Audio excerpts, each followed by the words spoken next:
Gold, trusted gold buyers. మీరు తాకట్టు పెట్టిన బంగారాన్ని విడిపించి ఈ రోజు ఉన్న మార్కెట్ ధరకు కొనబడను. That is the statement that has been given అన్నమాట. ఆ స్టేట్మెంట్ మీదని ఈడీ యాక్ట్ చేశారు. ED on their own cannot go and act. So Mamata Banerjee చెప్తున్న ఆరోపణలు రాష్ట్రీయ కక్ష 2020 కేసు ఇది. అప్పటి నుంచి నడుస్తుంది కేసు. అప్పుడే చెప్పాలి ఉండే కదా. ఇప్పుడు ఎందుకు జరిగిందంటే ఈ ఐపాక్ మూవ్మెంట్ డబ్బులు తెలిసిన దాంట్లో ఐపాక్లోనే ఎవరో బయటకు వచ్చి చెప్పారు ఇది ఈ డబ్బులు ప్రతీక్ సిన్హాకు వచ్చింది, బీహార్ ఎలక్షన్లు కూడా వాడుకున్నారంట. సో ఇదే ఆరోపణ ఒకసారి డబ్బుల గురించి కెప్టెన్ అమరీందర్ సింగ్ చేశారు. ఆయనకి ఐపాక్కి ఒకసారి పెద్ద కొట్లాట జరిగింది. దాంతో after that they didn't work together. కాంగ్రెస్లో ఉన్నారు అప్పుడు అమరీందర్ సింగ్ గారు ముఖ్యమంత్రి ఉన్నప్పుడు. ఈ sir I don't want to do anything these fellows, వీళ్ళ కరప్ట్ ఫెలోస్ అన్నారు. I work with Prashant Kishor. నేను డిస్క్లైమర్ పెట్టేస్తాను ముందే. 2014 లోక్సభ ఎలక్షన్లో వారణాసిలో ఆయన టీం ఒకటి ఉండే అక్కడ మోదీ గారి కోసం. అప్పుడు నేను అక్కడ వెళ్ళాను, but I didn't directly work with. ఇక్కడ 2-3 ప్రోగ్రామ్ చేసి ఇచ్చాను. ఇది మన హోలోగ్రామ్ టెలికాస్ట్ ఉంటే భోంగీర్లో ఒకటి చేశాను, ఒకటి మా ఇంటి దగ్గర ఒకటి చేయించాను అల్వాలో. మోదీ వచ్చి నిలబడి మాట్లాడారు. That I got it done. Next one అక్కడ కేశవ్ మెమోరియల్ కాలేజ్లో చేయించాను. అట్లాంటి చాలా పని, చాయ్ పై చర్చ చాలా చేయించాను. కానీ these were all a part of the campaign. Direct dealing వాళ్ళతో లేదన్నమాట. కానీ సేమ్ టైం ప్రశాంత్ కిషోర్ ఆ టైంలో చాలా ప్రొఫెషనల్ మనిషి ఉండే. ఇప్పుడు కూడా బహుశా ప్రొఫెషనల్గా ఉన్నారు, కానీ పొలిటికల్ ఏం వచ్చేసింది ఆయనకి. మోదీ గారు నాకు ఇప్పుడు కూడా గుర్తు, నేను గాంధీనగర్ వెళ్ళినప్పుడు 2013 మోదీ గారు ఆఫీస్కి వెళ్ళినప్పుడు హీ వాజ్ దేర్ ఆ టైంలో. సో ఆ టైంలో మోదీ గారిని కలిసినప్పుడు, నేను కలిసినప్పుడు హీ వాజ్ ఆల్సో సిట్టింగ్ పక్కనే ఒక క్యాబిన్లో ఆయన కూర్చున్నారు. అప్పటి నుంచే క్యాంపెయిన్ ప్లాన్ చేస్తున్నారు. అంటే ఆయన ముఖ్యమంత్రి అప్పుడు. కానీ మోదీ గారు ఇమేజ్ బిల్డప్ చేయడంలో ఆఫ్టర్ 2002 ఆ ఇమేజ్ ఇంప్రూవ్ చేయడంలో చాలా మటుకు ప్రశాంత్ కిషోర్ పనిచేశారు. ఆయన దగ్గర పనిచేసే వాళ్ళ టీం డాయిష్ బ్యాంక్ నుంచి, సిటీ బ్యాంక్ నుంచి, Pepsi, coke, you name it, అంత పెద్ద పెద్ద కంపెనీ, అడ్వర్టైజింగ్ కంపెనీ, అక్కడి నుంచి ఫారిన్ కంట్రీస్ నుంచి వచ్చిన ఇండియన్స్ వచ్చి పనిచేశారు ఇక్కడ. నచ్చి వాళ్ళకి జీతాలు ఇవ్వాల్సి వస్తుంది.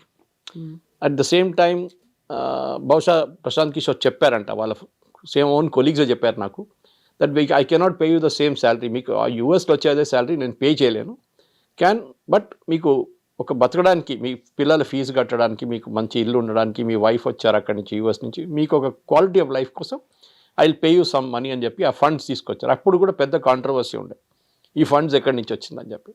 అప్పుడు ఉన్న మీడియాలో కూడా ఈ క్వశ్చన్స్ వచ్చింది, ఇది ఎవరి దగ్గర నుంచి డబ్బులు వచ్చినాయి ప్రశాంత్ కిషోర్కి. అప్పుడు it was called citizens for accountable governance, not to confuse with CAG. మన సిఏజీ కాదు అది, గవర్నమెంట్ సిఏజీ కాదు, but this is also called CAG.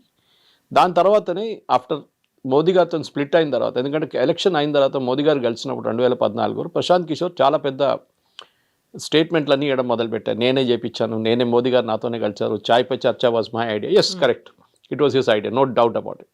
ఎందుకంటే మణిశంకర్ అయ్యర్ గారు కామెంట్ చేసినప్పుడు ఆ రోజు ఏఐసిసి ఆఫీస్లో వచ్చి, ఏఐసిసి మీటింగ్లో కావాలంటే నువ్వు ఛాయ్ అమ్ముకోవచ్చు మోదీ, ప్రధానమంత్రి ఎప్పుడు కాలేరని చెప్పినావు. That same evening they decided on chai పై చర్చ.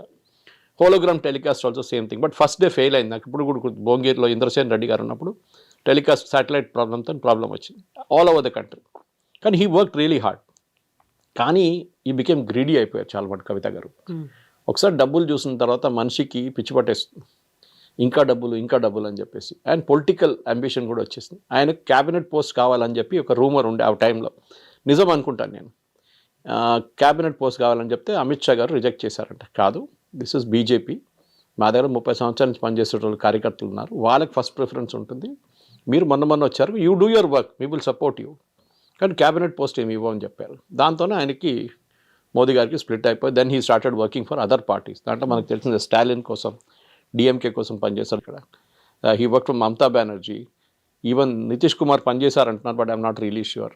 ఇట్లాంటి చాలామంది పార్టీస్ పనిచేశారు ఆయన. బట్ ఇప్పుడు జరిగిన దాంట్లో ఐఎమ్ సర్ప్రైజ్ ఆయన పేరు లేదు. It's only Prateek Sinha's name was coming out. Why? ఇది ఒక maybe there is some information which came from Prashant Kishor himself. నాకు అదే డౌట్ వస్తుంది, ఆయన ఇచ్చిన ఇన్ఫర్మేషన్ అయినా ఇది ఈ డబ్బులు. ఎందుకంటే ఆయనకి పొలిటికల్గా it will be a big blow for him. ఇది ఆయన పేరు కూడా దీంతో చేర్చుకుంటే ఆయన పొలిటికల్, ఈయనకు సిన్హాకి ఏం పోదు, is a guy running IPAC. కానీ దీని వెనక పెద్ద ఒక స్టోరీ ఉంది. ఏదో మమతా బెనర్జీ చెప్తున్నట్లు ఏదో ఏం లేదు, చిన్న ఇష్యూ, లేకుంటే వీళ్ళు పొలిటికల్ చేస్తున్నారు, ఎలక్షన్ వస్తుందని చెప్పి రేట్లు చేపిస్తున్నారు అంటే you should be cool about it. సరే రేట్ చేయండి, మీ మీద రేట్ చేయలేదు కదా. అది నేను స్టేట్మెంట్ కూడా ఇష్యూ చేశారు ED, we never rated any political party. ఏ పొలిటికల్ పార్టీ ఆఫీస్కి వెళ్ళలేదు. ఈ కోల్ స్మగ్లింగ్స్ కేసులో డబ్బులు the way the money has flown from hawala route it has reached IPAC office అని one of the accused himself he's made a statement. దాన్ని బట్టి మేము అక్కడ వెళ్ళి డాక్యుమెంట్స్ చెక్ చేస్తున్నాడు. ఈ మధ్య అదే డాక్యుమెంట్స్ ఎత్తుకపోయింది. సో అది క్వశ్చన్ వస్తుంది ఇప్పుడు, what kind of document should you pick up and go? That is a big question. మీరు ఇన్వెస్టిగేషన్ని హ్యాంపర్ చేస్తారంటే that is also offence actually. And as a ముఖ్యమంత్రి మీరు ఉన్నప్పుడు, మీరు ప్రమాణ స్వీకారం చేసినప్పుడు I will preserve, protect and defend the constitution of India as by law established అన్నారు. అది ఒక పెద్ద ఇష్యూ. ఇదన్నీ ఓవరాల్ పిక్చర్ చూస్తే definitely Mamata Banerjee is in trouble, దాంట్లో డౌట్ లేదు. కానీ ఇప్పుడు ఆ లీగల్ ప్రాబ్లం ఎంత ఉంటుందో మనం కల్కటా హైకోర్టులో హియరింగ్లో చూడాల్సింది. It has been postponed. I think 1-2 రోజులు పోస్ట్పోన్ చేశారు ఇప్పుడు. కానీ డెఫినెట్లీ ఈడీ దగ్గర ఈ డాక్యుమెంట్ కాకపోతే ఇంకో డాక్యుమెంట్ కూడా దొరుకుతుంది వాళ్ళకి. అండ్ దిస్ గా Sinha will have to make a statement. వాళ్ళ వైఫ్ ఈ దేని మీద కంప్లైంట్ ఫైల్ చేశారో అని నాకు తెలియదు. బట్ యూజువల్లీ ఏం చేస్తారంటే హెరాస్ చేశారు అది ఇది అని చెప్పి ఈడీ హెరాస్ చేసింది, అక్కడ ఉన్న ఫైల్స్ ని ఈడీ ఎత్తుకెళ్ళింది అనేది తను వాళ్ళ జాబ్. అది ఆమెని ఫిజికలీ హెరాస్ చేయలేదు కదా. ఓకే, దేవుడ picked up the file and గా నీకు భయం ఎందుకు ఫైల్ ఎత్తుకెళ్తే? What the part of the procedures. మీ సంతకం తీసుకుంటారు వాళ్ళు. ఈ ఫైల్ తీసుకెళ్తున్నాం, దీంట్లో 100 పేజీలు ఉన్నాయని చెప్పి మీ సంతకం వాళ్ళు they take make all list of all assets. వాళ్ళు ఎత్తుకెళ్తాం, హార్డ్ డిస్క్ తీసుకెళ్తున్నాం, మీ మొబైల్ ఫోన్ తీసుకెళ్తున్నాం, అన్ని డీటెయిల్స్ రాసి ఇవ్వాల్సి వస్తుంది. దిస్ ద లీగల్ ప్రొసీజర్ అది. సో ఆమె కావాలని చెప్పి డెఫినెట్లీ మమతా బెనర్జీ వాళ్ళు చెప్పుంటారు మీరు కేసు ఫైల్ చేయండి, ఈడీ ఎత్తుగా మేము చూసుకుంటాం, మా పోలీసు వాళ్ళే కదా వాళ్ళు వచ్చి వీళ్ళు ఎత్తుకెళ్తారని. అది జరగదు. ED is protected under law. So వాళ్ళని ఇట్లా మీరు ఒట్టివల్లి హరాస్ చేయలేరు. అది ఒక లా ఉంది. దాని వ్యతిరేకంగా నిన్న రాత్రి న్యూస్ వచ్చింది. నాకు చాలామంది కొంతమంది ఫోన్స్ మీడియాలో ఉన్న ఫ్రెండ్స్ ఫోన్ చేసి అడిగారు ఇదేంటి ఈమె కేసు ఫైల్ చేస్తుంది ఎన్ఫోర్స్మెంట్ డైరెక్టర్. నేను చెప్పిన Mamata Banerjee cannot file a case. It can be other Sinha or his wife. ఇప్పుడు మీరు చెప్పినప్పుడు నాకు తెలిసింది it is his wife who filed a complaint, not him. But Mamata బెనర్జీకి ఐపాక్ మీద ఎందుకంత నమ్మకం, అంత డిపెండ్ అయ్యేటువంటి పరిస్థితి ఏంటి అసలు? యాక్చువల్గా ఎవరైతే ఎస్టాబ్లిష్ చేశారో ప్రశాంత్ కిషోరే వెళ్ళిపోయారు, ఇన్ని పార్టీలకు వర్క్ చేశారు, బట్ జనసురాజ్ పార్టీ బీహార్లో ఘోరంగా ఓడిపోయింది. అసలు హీ కుడ్ నాట్ పర్ఫామ్. అలాంటి కండిషన్లో ఐపాక్ మీద అంత డిపెండ్ అయ్యేటువంటి పరిస్థితి, అంత నమ్మకం ఎందుకు పెట్టుకుంది తను? ఐ థింక్ మమతా బెనర్జీకి ఇప్పుడు చాలా అవసరం ఐపాక్.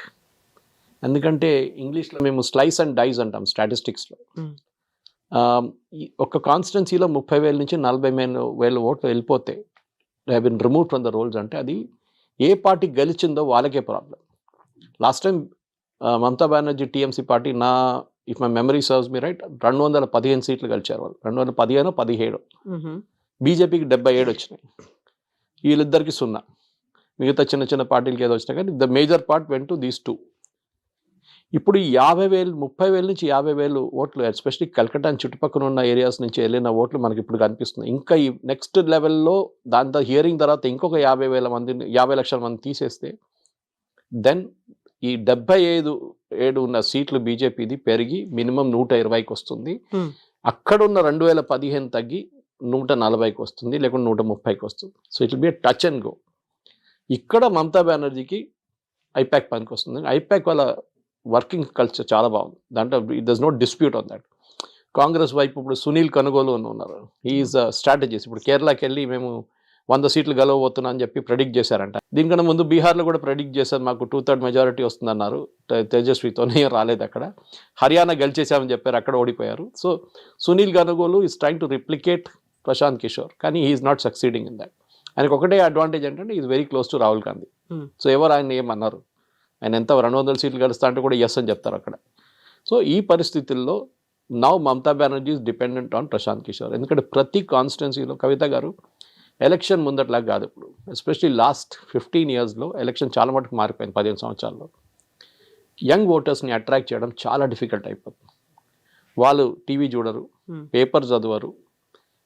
మీరు ఏ మీడియంకి వెళ్ళినా కానీ సోషల్ మీడియాలో బహుశా కొంచెం ఉంటారు, ఇన్స్టాగ్రామ్లో ఉంటారు వాళ్ళు. సో వాళ్ళని అట్రాక్ట్ చేయడం అంటే చాలా మటుకు ఇట్లాంటి ఏజెన్సీస్ మీకు కావాల్సి వస్తుంది. వాళ్ళు టిపికల్ అడ్వర్టైజింగ్ లాగా క్యాంపెయిన్స్ డెవలప్ చేస్తారు. ఆ క్యాంపెయిన్ కూడా మైన్యూట్లీ టార్గెట్ చేస్తారు వాళ్ళు. ఫర్ ఎగ్జాంపుల్ ఐటీ సెక్టర్లో ఉన్న వాళ్ళు ఐటీ సెక్టర్ ఆ ఇష్యూస్ పెట్టి ట్యాకిల్ చేస్తారు. ఫార్మాలో పనిచేస్తున్న వాళ్ళు ఫార్మింగ్ కమ్యూనిటీలో ఆర్గానిక్ ఫార్మింగ్ చేస్తున్న చాలామంది చదువుకున్న వాళ్ళు టార్గెట్ చేస్తారు సపరేట్. అన్ఎంప్లాయిడ్ని ఇంకో రూట్లో టార్గెట్ చేస్తారు. సో ఈ స్లైసింగ్ అండ్ డైసింగ్లో వీళ్ళు Prashant Kishor team is very good. వాళ్ళ call centre operations is even excellent, చాలా బాగా చేస్తారు వాళ్ళు. సో బహుశా ఇప్పుడు మమతా బెనర్జీకి వీళ్ళు కావాలి ఇప్పుడు మోర్ దెన్ వాట్. దానికోసం ఆమె నిన్న ఇచ్చిన స్టేట్మెంట్ తర్వాత నేను కూడా సర్ప్రైజ్ అయిపోయాను. 2019లో మా కోసం పనిచేశారని చెప్పిన వాళ్ళు 2025లో మమతా బెనర్జీ పార్టీ ఫైల్స్ ఎందుకు పెట్టుకున్నారు? సో పాసిబ్లీ ఆమె కాంట్రాక్ట్ రిన్యూ చేసుకుని ఉంటుంది ఇప్పుడు 2026 ఎలక్షన్స్ కోసం. She would renewed the contract with IPAC. అదే that is only reason I see. ఎందుకంటే ఆమె చెప్తుంది కదా క్యాండిడేట్ లిస్ట్ ఉంది వాళ్ళ దగ్గర అని. అంటే ఆబ్వియస్లీ క్యాండిడేట్ లిస్ట్ డిసైడ్ చేశారు, అట్లీస్ట్ టెంటేటివ్ లిస్ట్ డిసైడ్ చేశారు, అది ఐపాక్ దగ్గర ఉండిపోయింది. ఐపాక్ వాళ్ళు స్ట్రాటజీ డెవలప్ చేస్తున్నారు. ఈ క్యాండిడేట్ని అక్కడ వెళ్ళి ఆ కాన్స్టిట్యున్సీ వెళ్ళి వాళ్ళు సర్వేలు చేస్తారు. ఇప్పుడు 5 క్యాండిడేట్ మమతా బెనర్జీ పేర్లు ఇస్తే 5 పేరు తీసుకొని కాన్స్టిట్యున్సీలో వెళ్ళి ఒక సర్వే 50,000 మందిని కాంటాక్ట్ చేస్తారు. ఈ క్యాండిడేట్ని మీరు ఈ 5 మంది ఉంటే మీరు ఎవరికి ఓటేస్తారు టీఎంసీలో అంటే వాళ్ళు చెప్తారు XYZ. అది బట్టి వాళ్ళు వచ్చి మళ్ళీ మమతా బెనర్జీకి ప్రజెంటేషన్ చేస్తారు. ప్రతి కాన్స్టిట్యున్సీలో we'll popular, then she will take a call on that. అది బహుశా చేస్తున్నారు. ఆ డీటెయిల్స్ ఈ లిస్ట్లో ఉండిపోయింది. అదే ఆ గ్రీన్ ఫైల్ తీసుకొని ఆమె బయటకు వచ్చింది నిన్న. పాసిబుల్లీ ఆ గ్రీన్ ఫైల్లో ఆ డీటెయిల్స్ ఉండే నిన్న క్యాండిడేట్ లిస్ట్. అది భయపడుతున్నారు. ఆ క్యాండిడేట్ లిస్ట్ గట్రా బీజేపీ దగ్గర వెళ్ళిపోతే వీళ్ళు గుంజుకుంటారు అటువైపు అని చెప్పి భయం ఉండొచ్చు. So I think she's dependent, దాని డౌట్ లేదు. ఎందుకంటే వాళ్ళ పార్టీ ఇన్ఫ్రాస్ట్రక్చర్ అనేది లేదు వాళ్ళ దగ్గర. She and her nephew Abhishek Banerjee వీళ్ళిద్దరే ఉన్నారు. ఆమెకి అభిషేక్తోని కూడా ఏదో డిఫరెన్స్ ఒపీనియన్ ఉందని చెప్పి కల్కటాలో ఉన్న కొన్ని బెంగాలీ న్యూస్ పేపర్స్ రిపోర్ట్ చేస్తున్నారు. దీనికన్నా ముందు కూడా వీళ్ళిద్దరు నడువిట్లో కొంచెం డిఫరెన్స్ ఒపీనియన్ వచ్చింది. సో దాని తర్వాత మళ్ళీ ఆమె she took him back in to the party. Like same with Mayawati కూడా నెవ్యూ మీద డిపెండెంట్ అయి ఉన్నారు. వాళ్ళిద్దరు ఒకసారి కొట్లాడుకొని మొత్తం సపరేట్ అయిపోయారు, మళ్ళీ రిటర్న్ వచ్చారు ఇప్పుడు. So this election definitely Mamata బెనర్జీకి ఐపాక్ కావాల్సి, ఐపాక్ కాకపోతే ఇంకేదైనా agency, but I'm sure that ఐపాక్తో వాళ్ళకి ఏదో ఒక వర్కింగ్ రిలేషన్షిప్ డెఫినెట్గా ఉంది. So BJP Mamata Banerjee panic అవుతుంది అంటే ఒక మీనింగ్ అనేది ఉంది, బట్ కాంగ్రెస్ అండ్ సిపిఐ కూడా అదే మాట ఎందుకు అంటున్నాయి? ఏం చెప్తారు, బెగ్గర్స్ కెన్ బి చూజర్స్ అంటారు ఇంగ్లీష్లో. అవును, ఓకే, వాళ్ళు ఏం చేసుకుంటారు పాపం, వాళ్ళకి 0 సీట్స్. వాళ్ళకి క్రెడిబిలిటీ రావాలంటే బీజేపీని అటాక్ చేస్తే వాళ్ళకి 10 సీట్లు కూడా రావు. ఎందుకంటే బీజేపీ హిందూస్ ఓటు మీద బతుకుతారు వాళ్ళు mostly.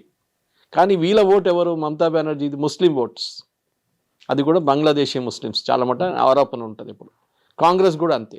So the target is same for all this 3 people.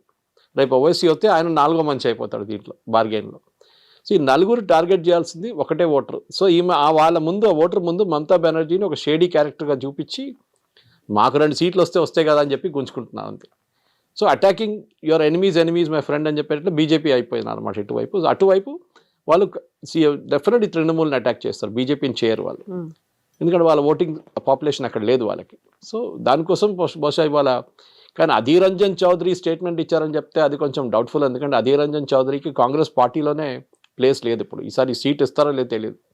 ఈ was a 5-time MP and last leader of opposition. Exactly దీనికన్నా ముందు ఉన్న లోక్సభలో even though leader of opposition post లేకుండే, but he was still the leader of Congress in the Lok Sabha. కానీ ఈసారి రాహుల్ గాంధీ వచ్చి ఆ టైటిల్ తీసుకెళ్ళిపోయాడు. ఈయనని ఐ థింక్ యూసుఫ్ పఠాన్ ఓడించారు. ఆఫ్టర్ 5 terms 6 terms లోక్సభ ఆయన గెలవలేదు ఈసారి. So it will be an interesting thing. But నా అంచనా ప్రకారం మమతా బెనర్జీ ఈజ్ ప్యానికింగ్. ఎందుకంటే ఎప్పుడైనా మీరు ఎలక్షన్ ఓడిపోతున్నప్పుడే మీరు ప్యానిక్ అవుతారు, అదర్వైజ్ యుల్ నెవర్ ప్యానిక్.